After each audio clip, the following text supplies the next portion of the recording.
pastor messiânico Jonathan e estamos aqui mais uma vez com o nosso quarto vídeo da série Primeira Epístola de Paulo aos Coríntios. Hoje vamos tratar sobre o capítulo 4, como foi prometido no último vídeo, certo?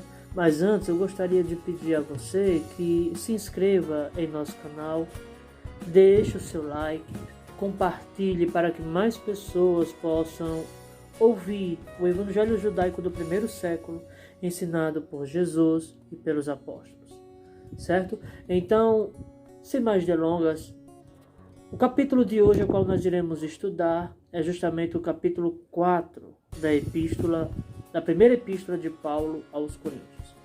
Vamos aqui hoje aprender sobre Paulo aqui, na verdade, desmascarando assim algumas heresias que são ensinadas atualmente e que também algumas pessoas daquele período tinham esse pensamento como hoje é bem possível, não é? Como hoje também esses pensamentos são mais comuns do que pensamos. Então vamos dar início aqui, capítulo 4, a partir do versículo 1, diz assim: que os homens nos considerem como ministros de Cristo e despenseiros dos mistérios de Deus.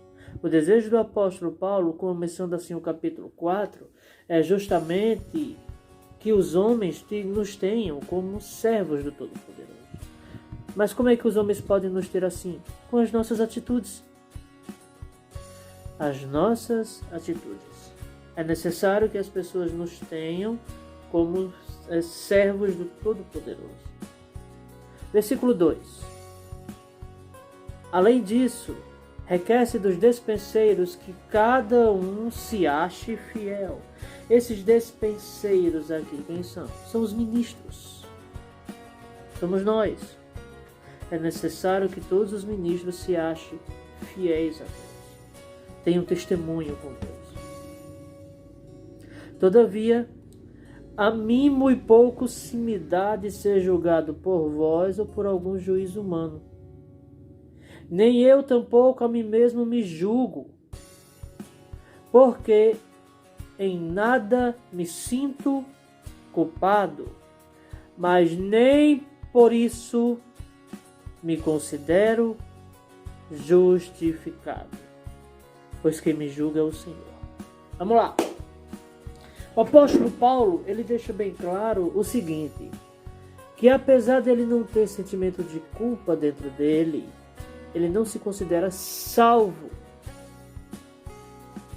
E pastor, o apóstolo Paulo aqui não está se considerando salvo. Você vai parar para ver aqui, ele vai dizer no versículo 3, todavia, a mim muito pouco se me dá de ser julgado por vós ou por algum juiz humano.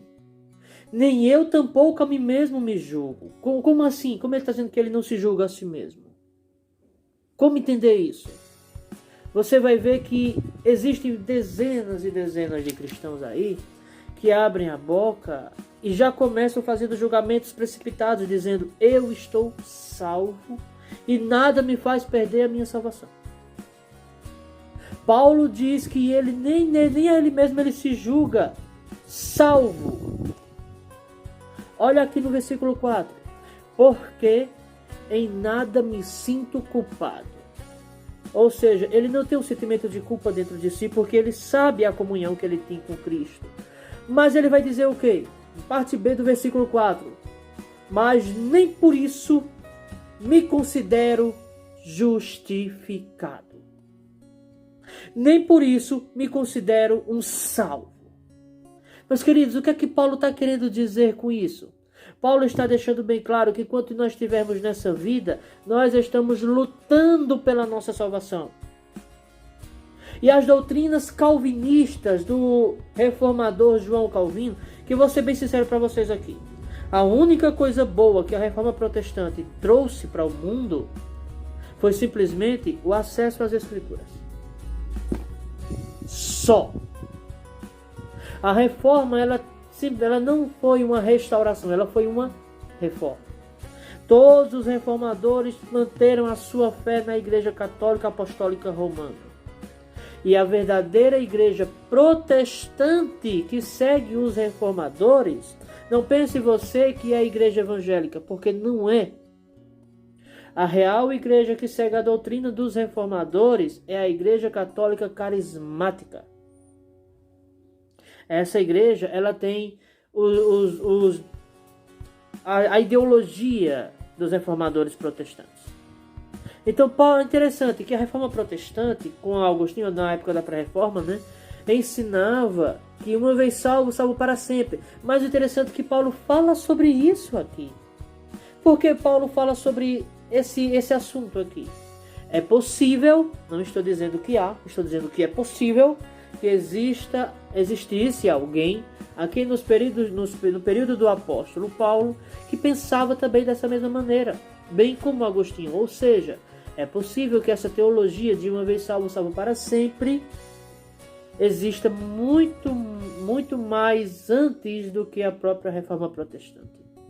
Porque se Paulo disse, nem por isso me considero justificado, é possível que as pessoas da igreja de Corinto estivessem dizendo, eu estou salvo. Então, veja o que aqui Paulo vai dizer na parte C do versículo. Pois quem me julga é o Senhor. Em outras palavras, o que é que Paulo está dizendo? Só Deus sabe se eu irei alcançar a minha salvação ou não. Não estou dizendo que eu serei salvo. Estou dizendo que quem vai me julgar se sou ou não digno de alcançar a salvação é o Senhor. Agora Paulo vai dizer aqui no versículo 5, portanto, nada julgueis antes de tempo, até que o Senhor venha, o qual também trará à luz as coisas ocultas das trevas, e manifestará os desígnios dos corações, e então cada um receberá de Deus o louvor. O que é que Paulo está dizendo? Nada julgue antes do tempo. Ou seja, cuidado para não julgar antes de conquistar. É justamente o que a teologia calvinista faz. Alguns podem até dizer, mas não existe esse negócio de teologia calvinista, teologia arminiana. Existe sim. Se não existisse, não existiria presbiteriana. Se não existisse, não existiria Assembleia de Deus. Ah, toda teologia é teologia. Pera. Aonde? Aonde que uma doutrina mentirosa pode ser considerada teologia? Paulo deixa claro. Nada julgue antes do tempo, até que o Senhor venha, o qual também trará à luz as coisas ocultas das trevas, e manifestará os desígnios dos corações. E então cada um receberá de Deus o louvor, a recompensa.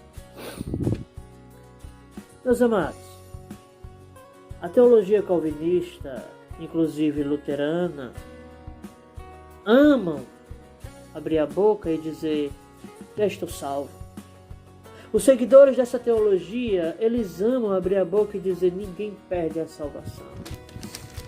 Ninguém vai ser condenado. Ninguém que é servo de Jesus será condenado. Mas pera. E os outros que estão por aí afora? Meus amados, quando paramos para examinar os escritos apostólicos, veremos que Paulo combateu essa doutrina.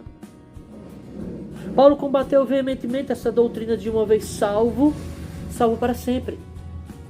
Ah, mas não adianta querer vir deturpar textos, pegar textos isolados de Paulo, porque estou aqui trazendo todo o contexto, desde o primeiro vídeo dessa série até agora. Se tiver de querer refutar, refute, você que está aí me ouvindo. Se tiver de querer refutar alguma coisa aqui, peço a você que antes de querer refutar alguma coisa, pegue todos os outros vídeos dessa série, 1 Coríntios, e você verá se estou certo ou errado. Estou aqui citando textos com seus contextos. Não estou tirando textos e adaptando para o que eu penso. Estou falando o que Paulo está falando. Olha aí que coisa forte. As pessoas seguidoras cristãs desse movimento protestante calvinista, elas pregam para os outros: se foi condenado é porque nunca foi servo de Jesus Cristo. Não? E os 10 anos que ele passou servindo a Deus, aprendendo as Escrituras, ele nunca serviu a Deus fazendo isso? E os 15, 20, 30 anos que ele passou servindo a Deus na igreja, ele nunca foi servo de Deus fazendo tudo isso? E os momentos em que ele foi para a escola bíblica dominical aprender as Escrituras de acordo com a religião dele, ele nunca passou esse tempo com o pensamento de servir a Deus, não. Aí ele nunca foi servo de Deus porque morreu condenado. É isso. Meus queridos, precisamos entender que o apóstolo Paulo, ele é totalmente contra essas balelas. Paulo não se considerava um salvo. E isso está aqui na Epístola de 1 Coríntios, capítulo 4, versículo 5. A teologia calvinista diz: estou salvo. Vamos lá. E eu, irmãos, apliquei estas coisas por semelhança a mim e a Apolo, por amor de vós, para que em nós aprendais a não ir além do que está escrito, não vos ensoberbecendo a favor de um contra o outro, e além do que está escrito. De que o apóstolo Paulo está falando? Ele está falando aqui do Novo Testamento? Não. No período apostólico não existia Novo Testamento. O que ele está falando aqui é da Torá. Ele está falando aqui do Antigo Testamento, da Taná. Não está aqui falando do Novo Testamento. Quando ele fala que devemos aprender a não ir além daquilo que está escrito, ele não está falando do Novo Testamento, pois o Novo Testamento aqui não era escrito ainda. Ele está falando do Antigo. Esse que os cristãos amam amaldiçoar. Não é? Dizendo que aquele que anda pelas leis de Moisés é maldito. Mas vamos lá. Versículo 7. Porque quem te faz diferente? E que tens tu, que não tenhas recebido? E se o recebeste, por que te glorias, como se não houveras recebido? Mentira. Exatamente. As pessoas recebiam as coisas e abriam a boca e diziam: eu não recebi nada. Para o quê? Para continuar recebendo mais e mais. Está diferente de hoje? Conhece cristãos que fazem isso hoje? Eu conheço. Versículo 8. Já estáis fartos, já estáis ricos, sem nós reinais, e quisera reinasses, para que também nós viéssemos a reinar convosco. Porque tenho para mim que Deus, a nós, apóstolos, nos pôs por últimos como condenados à morte, pois somos feitos espetáculo ao mundo, aos anjos e aos homens. Feitos espetáculo aos homens, como assim? Para os homens, somos loucos, somos desajuizados, somos o Zé Ninguém simplesmente por crermos dessa maneira. Vamos lá, versículo 10. Nós somos loucos por amor de Cristo, e vós sábios em Cristo. Nós fracos e vós fortes. Vós ilustres e nós vis. Ou seja, Paulo está dizendo: vocês estão em um patamar muito superior ao nosso. Porque vocês estão usando de mentira para conseguir as coisas e estão conquistando alta posição na sociedade. Vocês são ilustres. Vocês são brilhosos. Nós somos a escória do mundo. Versículo 11. Até esta presente hora sofremos fome e sede, e estamos nus e recebemos bofetadas, e não temos pousada certa. Coisa forte, não é? Paulo dizendo aqui um pouco do sofrimento que ele passou. Ele está dizendo: até esta presente hora sofremos fome, sede, não temos uma roupa para nos vestirmos, recebemos bofetadas e não temos local para dormir. Eita, coisa forte, meus queridos. Enquanto o povo era lá nas maiores regalias, o apóstolo Paulo tinha falta de tudo. Aí vem alguns e dizem: isso é pecado. Ter falta das coisas para sobreviver porque está em pecado. E o que você me diz do apóstolo Paulo? Ele também estava aqui em pecado, era? Ele não tinha nem sequer um local para dormir. Era um homem que passou fome, passou sede, nem roupa tinha para vestir, ele estava em pecado? Não. Olha aqui no versículo 12.